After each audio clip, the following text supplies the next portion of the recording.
And hi everyone, welcome to Tech Down Over. I'm Rick Zanotti and I'm joined today by my good friend and co-host coming in from the land down under. His name, Geoff Blanchard, or 00 Blanchard as we like to call him. How are you, Geoff? Well, you're good, thanks. You're about the only one who like to call me 00 Blanchard. Am I the only one? Well, I said we here. Anyway, good title. You're our 00 Blanchard. Anyway, here we go.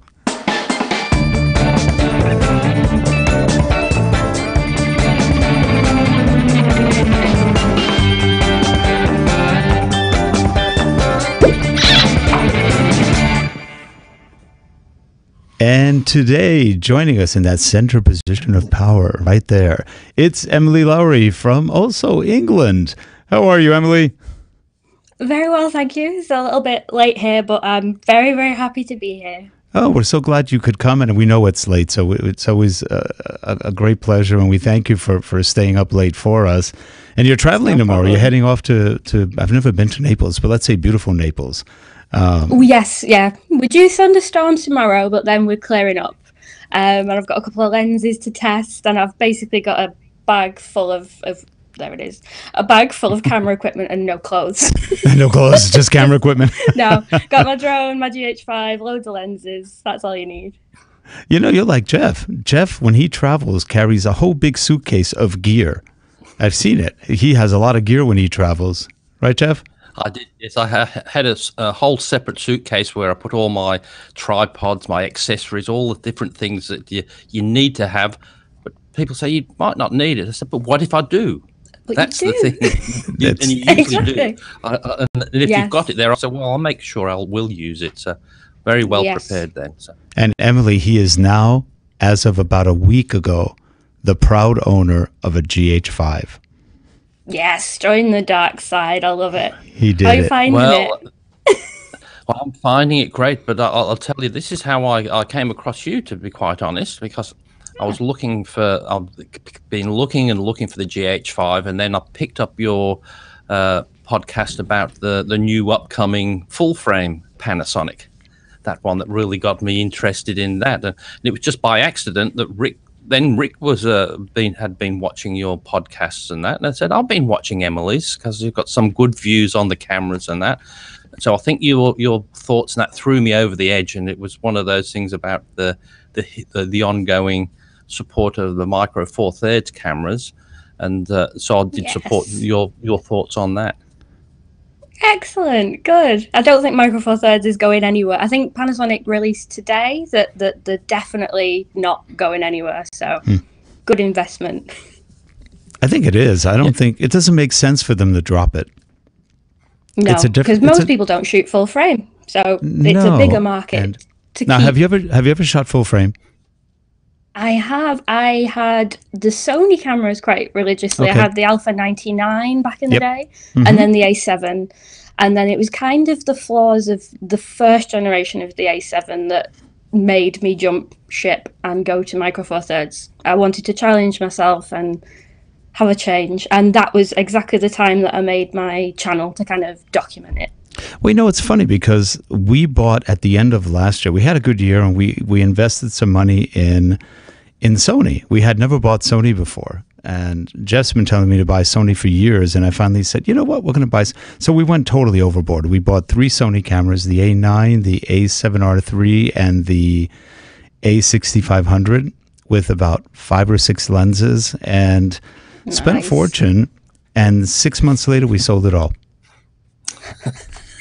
You know, excellent. And because I took the G9. I have a G9. We've got 2 GH5s, 1 G9, and we had some other ones at the time too, like the FZ 2500, and we had just some other ones. We sold some of them, but we kept the G9 and the 2 GH5s, which we use fairly often. And I went to Hawaii on a vacation, but I also went to do a review on the G9. It had just come out, literally, and we took it with us. And I'm looking at the picture quality coming out of the G9, and it looked as good or better than all of the Sonys. And I was going, what's wrong with this picture? I've got 2 full frame and 1 APS-C sensor cameras, and this poor little Micro Four Thirds is looking as darn good as they did, with maybe even better color. And that threw me over the edge. The color and the skin tones. It's almost like a Canon. It's almost as good as Canon. And that threw me over the edge. I said, I lost the interest in the Sonys at that point. I went, yeah, I mean, they were nice, but ergonomically they kind of suck. They're not really that good. The Panasonics ergonomically are pretty darn good. I'm a little terrified of what their new, what is it, S1 and S1R or S1R, I think. Yeah. I hope they don't change too much. I think they got it right with the G9. Yeah, the G9's a nice camera. I really hope they keep that. Yeah. Yep. And the GH5 is just in your hands. It's probably one of the best. I think it's the best viewing camera I've ever had. And I've had Canon full frames, Sony full frames. I've shot other cameras, lots of camcorders as well. And the GH5 just feels perfect. I don't know what it is. Yes, I totally agree. And I love the tactile buttons, because you have your ISO and your white balance, and they all feel different. So you don't have to look at the camera to change anything. Just little details like that I love. There's only one little button I don't like that much on the GH5. The display Can you button. guess which one? The display button. I don't like that. The display button. I've only had it a week, and I keep hitting that and changing the display. Yep, that's the only one. I have tiny hands, so it doesn't get me too much, but I've heard so many people complain about that. Because it's kind of recessed. You don't really feel it that much. And then all of a sudden you hit it with your palm, or you hit it with your thumb by accident or something. And it's like, why am I looking at my settings? Yeah. One of the things I like with the GH5 is it's so customizable, and I didn't realize it even until after I got it. Like there's the wheel on the back that you rotate, but it's got 4 pointing, and up, down, and left and right. But if you hold your finger down on any of them, you can program even them to do everything. Yeah. So you've got so many things, and you don't have to go into a menu to do that. You just hold down a button for a couple of seconds, then the menu comes up. What do you want to save in this? So excellent. So Emily, what would you say? You've got the GH5. What's your main thing that you do with it? Photography or video work, or what? I came into the industry doing wedding photography and doing portraits and corporate photography. But probably because I got into the GH5, that I've moved sort of 50-50 into video now, because it's just such a good video camera, and I've fallen in love with video through learning how to do everything over the last year on my channel.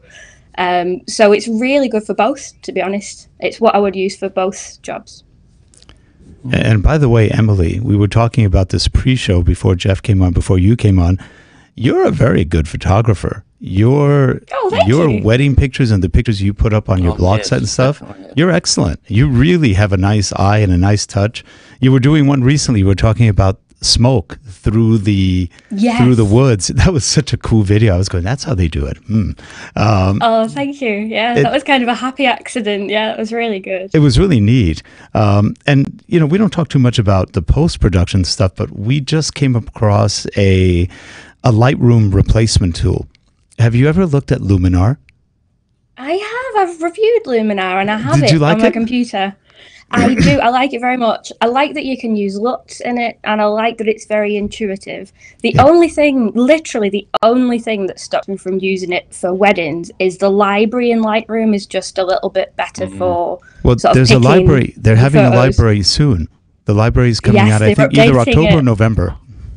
Yeah, I'm definitely going to do my updated review with those features, because if I could get out of paying monthly for a few things and just jump onto that, I definitely would. But it's a cool tool. That's the one I was telling you about, Geoff. Luminar. It's on the Mac. It's originally for the Mac, but now it also works on Windows. I have the Windows version. But you get both. Whichever one you buy, you get either one of them, I guess. And it's a cool tool. It's a lot easier than Lightroom, and it just has some cool features. Just very nice. I've just finished watching Emily's little tutorial on Lightroom, so now you've upset me, Rick, because I was just getting really excited into it, because she did the review and made it look so much easier, and just the things that people want to use. Right? Yeah. Some people show you the Lightroom and go all around the place and show you all the features, but Emily's was quite practical, showing you how to do the particular pictures. How have you been using Lightroom long, or in your photography? Loads, yeah. I love Lightroom. I've had sort of as long as I can remember, I've been a Lightroom fan and Photoshop. I spent much too much of my youth just messing around on Photoshop, making like fan art of like films and stuff. And it's actually come in handy using those kinds of skills in my job now. So it wasn't wasted time. But I do have a very sort of practical approach. I don't want to confuse anyone. I don't want to be holier than thou. I just want to get good images and edit in a simple way. And that's what I like to do. And that's what I like to promote. Well, also as a wedding photographer, you don't want to waste all your time doing everything 4 times. It's a lot of work doing weddings. Exactly. Yes, it is. Hundreds and hundreds of images you have to deliver, and they all have to look unified for the photo album. So if you can find a sort of a setting that works for several different scenarios, you can save so much time. And Lightroom is so efficient for that. Now, do you shoot weddings by yourself, or do you have a team that help you out? Oh, it varies. I have a business with a wedding partner called Martin, who's wonderful. And when I do video, he's the lead photographer. Okay. And then it works out quite well. But then for smaller jobs, we'll sort of branch off and do them on our own as well. So it really depends on the size of the job. Well, also wedding photographers, we've never done weddings. We do more corporate video. But to me, the wedding people I've met, you guys are the gutsiest people to do photography out. There's nobody like a wedding photographer because you really have one chance to get it right. And it is, yeah. And you guys do it. It is. It's so, I like to say it's almost like action photography because you do only get that one opportunity, and you have to be relatively good at a lot of different skills. Like the morning, it might be doing product photography for the shoes and the different sort of placements. And then you've got your action stuff, and then you've got your portraiture as well. So you do have to be quite on the ball. I always say it's the fastest working day you'll ever have. It might be 12 hours long, but it goes like quick. Yeah. And it's fun. It's fun. When our daughter got married, I was watching the photographer. She was, I don't know how tall you are, but she was pretty short. She wasn't that tall, and she was carrying her 5D Mark III. She was doing the 5D Mark IV hadn't come out yet, and she was with the 3. And she had her own personal stool that she carried. She was constantly going up and down to get the higher shots. And of course, all the guys in the wedding party were all about almost a little over 2 meters tall. These guys were tall. And so she was just up there on their stool getting shots. She did a very nice job, but I was watching her run from place to place. I go, that's a workout. That is really a workout. Yeah. And she was good. So it's fun. I imagine you probably get a good workout doing that. Yes, and the articulating screen on the Micro Four Thirds cameras is so handy because if you do have to shoot someone tall, you can just put it over your head rather than sort of get on a stool. So it's which is quite great. handy. Yeah. Now, what do you think on the Panasonic full frame? What they've shown so far is the lousiest Fujifilm kind of non-articulating screen. I went, oh no, I can't believe. No, it looks awful. It does. Looks like it's going to snap off, doesn't it? Let's be honest. And I have one Fuji, and it has that screen, and I've never used it that way. It just either goes up or down because it's to me it's useless. What angle would you have to be in to use it? I don't get it. I know. I don't. I hope it's a pre-production sort of style, and maybe with everyone bringing this up, they might do something before launch. I think it would literally be my perfect camera if it had the articulating screen. I know. Because it does 4K 60, does everything. And the thing I saw that a lot of people were saying yesterday was showing that at Photokina, but they said it was pretty much just a shell of a box that nobody got near it to touch it or feel it. So here's this camera. So I think it's just a nothing. I think they was out there to test the water, whereas really anybody who's been taking photos for more than 6 weeks would know that people wouldn't like that design with that flippy screen. Yeah, I reckon it was a GH5 in disguise. the prototype is just like a fake one. No, they said it was actually a little bit bigger. They said it was bigger. I was watching Dave Altizer from Kinotika, and he was actually holding the prototype, and it was actually a quasi-working prototype, but it didn't take pictures, but everything moved the way it was supposed to, and he said the buttons felt okay. He didn't like a couple of things on it. He hated the articulating screen, and So all of that was kind of working, and he said it was heavier. He said it felt almost like about the same weight as a DSLR, like a 5D Mark IV or something. So it wasn't light. It was definitely full frame. And everybody's saying the same thing. Why didn't they just take the GH5 and make it a tad, stretch it? Use a CAD-CAM program and just stretch it out a little bit. Now you're done. What's all the work about? I don't know.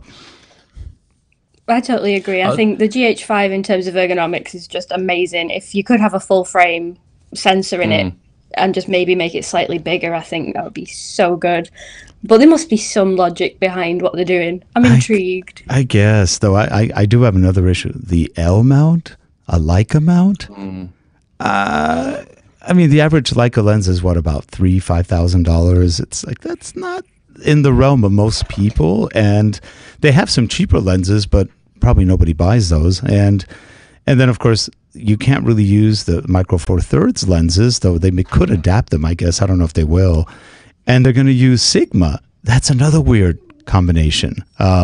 Sigma lenses are nice, but they're not fast in terms of focus. They're just not as fast as any Micro Four Thirds lens, not even close. So interesting. It's going to be interesting. We use some Sigma lenses. See how it goes. Mm-hmm. Yeah, we use it.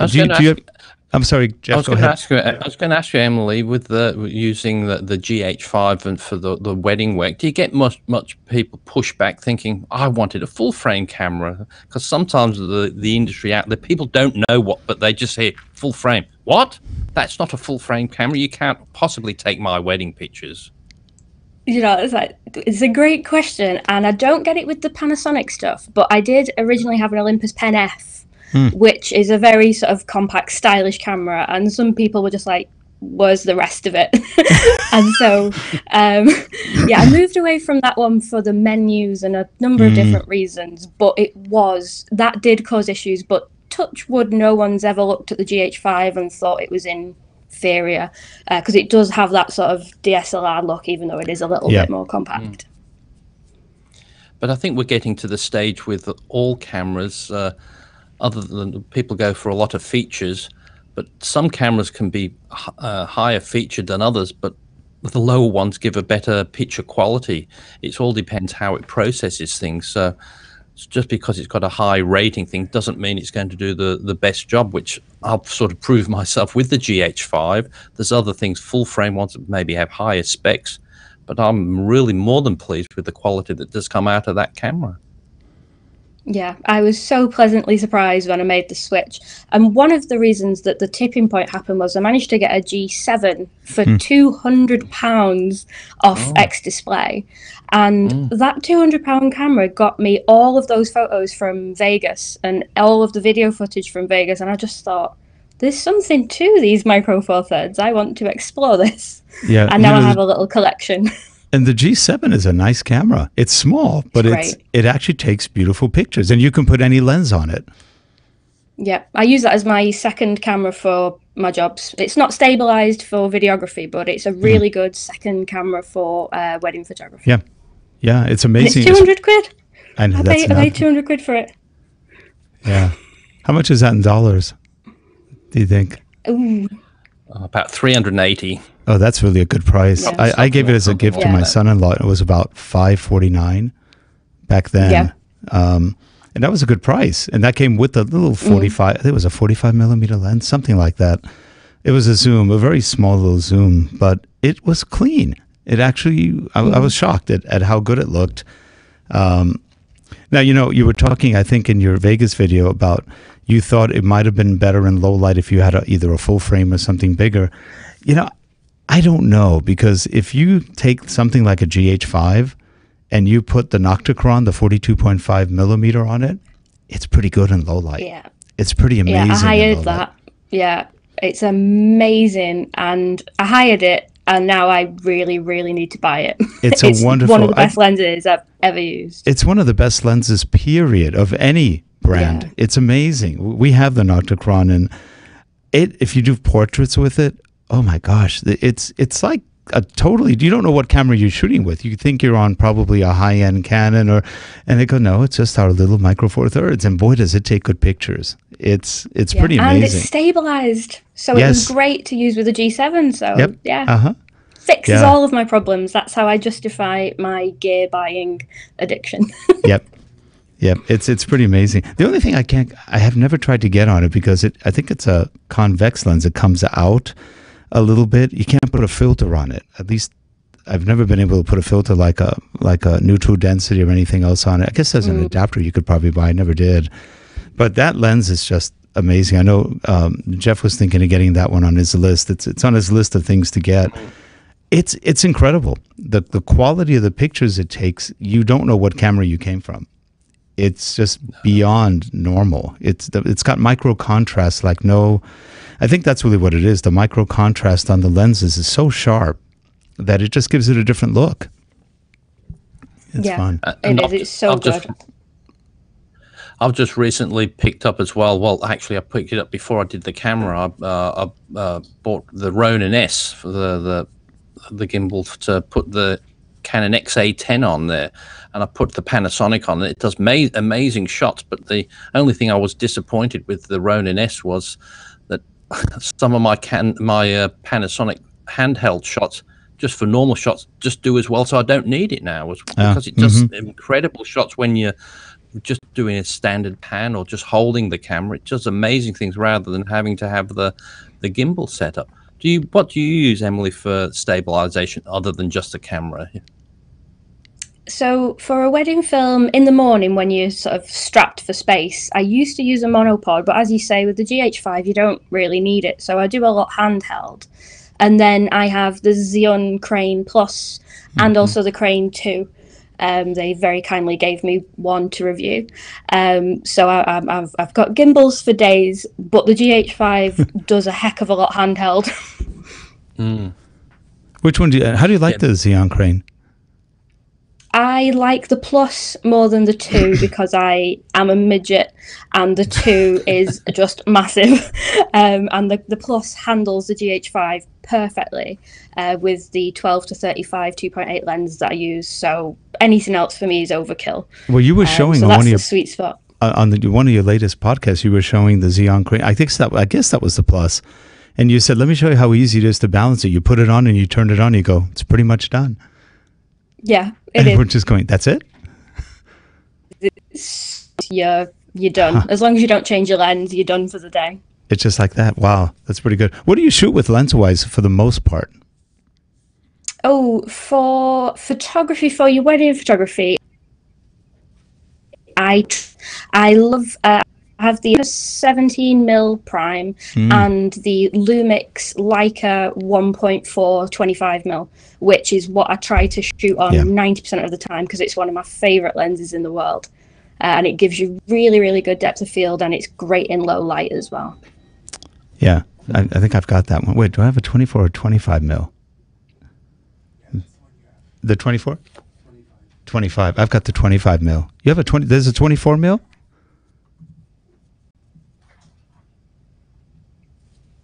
Sorry. Sorry. Emily? 25mm. Yeah, the 25mm 1.4. Oh, 25. Yeah. Okay, I was going. They made a 24 and a 25. I could see them doing that, but it's kind of odd. No, just a 25. And that's a good little lens. And a 1.7. And that's only like a $400 lens, and it's actually pretty good, and it doesn't film badly either. It's not noisy. Yeah. And then for the more sort of versatile ones where you need your tellies, I have the Lumix. I have the stock lens, the 2.8, and the 35 to 100 2.8 as well. Okay, 35 to 100. And Geoff just bought that new 100 to 400. The Panasonic on my list. I've never had a decent zoom, so I thought, oh, there's William coming up. I've had somebody knocking at the door at the moment. That's why he's gone downstairs. You see the dog.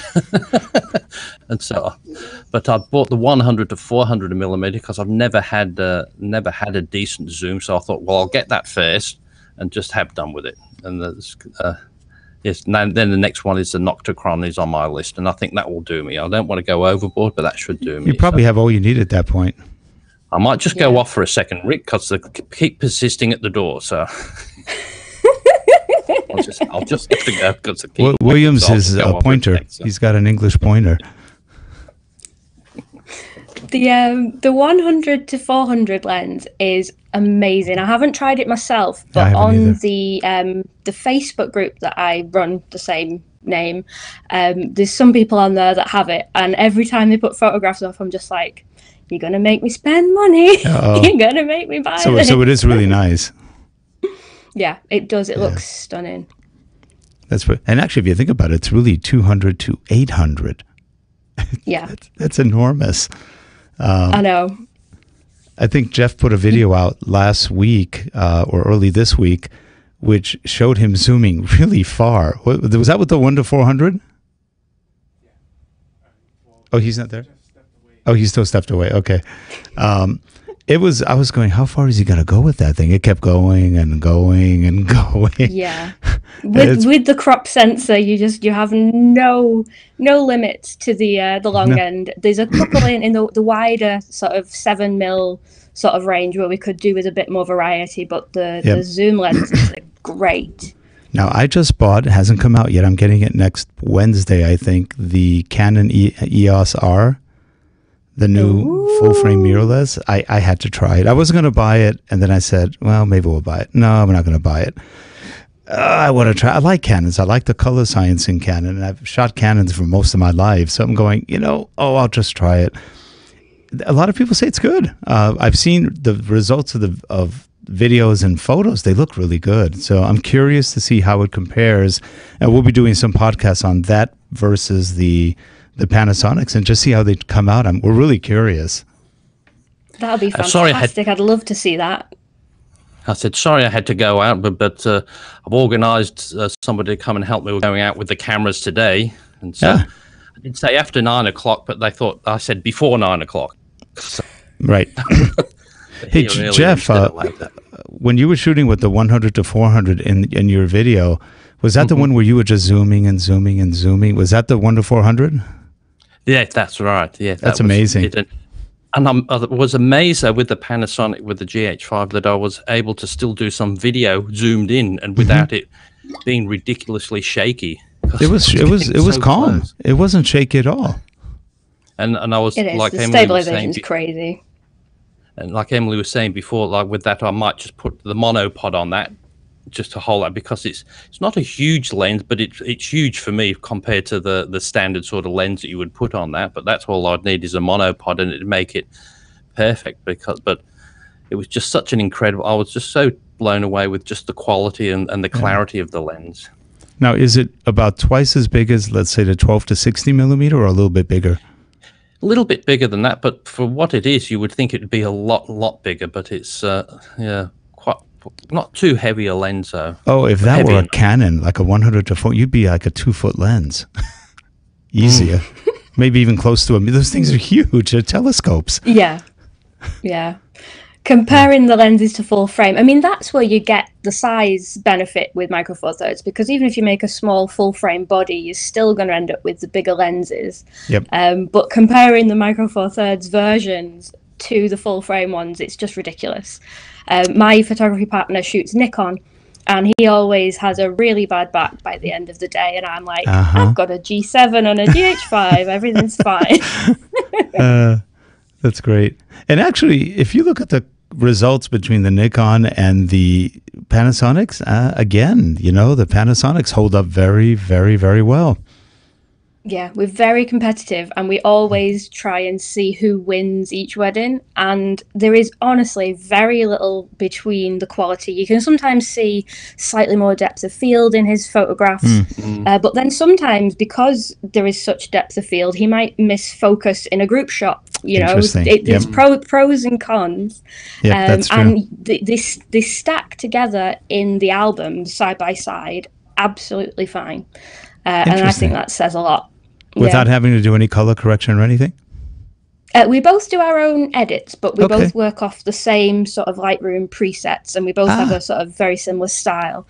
So they mix together perfectly well. You couldn't sort of point to one or the other and say that was Micro Four Thirds. That's great. Considering the price difference, I think it's fantastic.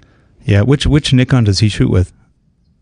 Oh, I'm terrible with the Nikon range. I want to say the 750. 750 probably, right? Actually, Yeah. I had the 750. That's one of the few cameras I didn't want to sell. I sold it because we didn't want to go full bore into Nikon at the time, but the 750 was nice. It almost felt more Micro Four Third-ish because it wasn't as heavy or big, but there was one lens I loved on. I don't know if he's got this one. That's the Tamron 24-70. It was beautiful. Yeah, you've got the Nikon stock, but I do love the Tamron stuff. I had a Tamron stock for my Sony A7 back in the day, and it was really nice. Yeah, Tamrons are nice. They're really good lenses. Really sharp. I was shooting in New York, and the lines on the building, everything was, you could zoom in on any window out of hundreds, and it was sharp. I was going, this is amazing. But yet I did the same thing with the Panasonic, the GH5. Every window was sharp. And I was going, and I was using the what was it? The Olympus. I think it's 40-150, which is a nice big lens, but it's beautiful. It's another great lens. We use that instead of a 70-200, so it works out pretty well. That's basically an 80 to, I think, about 300. And it's nice. Yeah. Olympus makes good lenses too.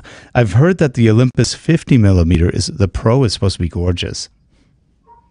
Yeah, I've got my eye on the 75mm Olympus Pro. I think is it 1.2 or 1.4? But the portraits that you see out of that is just phenomenal. It looks so sharp. I really like the primes from the Olympus particularly. Yeah. Sounds good. Well, Emily, we're not going to keep you too long because we know you're traveling. We started early. We'd love to have you back on. Yeah, that'd be great. I've really enjoyed it. Thank you so much for having me. Well, thank you for being there. And you know what? That'll give Geoff more time to play with his camera. He'll have even more to play and talk about in another week. He already put, I think, 3 days worth into 2. You filmed a lot last week. Well, I'm going out. As I said, going out today, so hopefully to have some good footage today. So I've got a friend coming with who's got a drone, so I'm going to hopefully get some footage from that as well. So that sounds great. Well, Emily, good luck in Naples. Have fun shooting, and we'll keep an eye on your podcast. You do good work. Excellent. Thank you very much. Oh, you're welcome. Yes, and for all you folks, and for all you folks watching, please subscribe, and we'll see you next week on Tech Down Over. Have a good one, everyone. Bye bye. Thanks.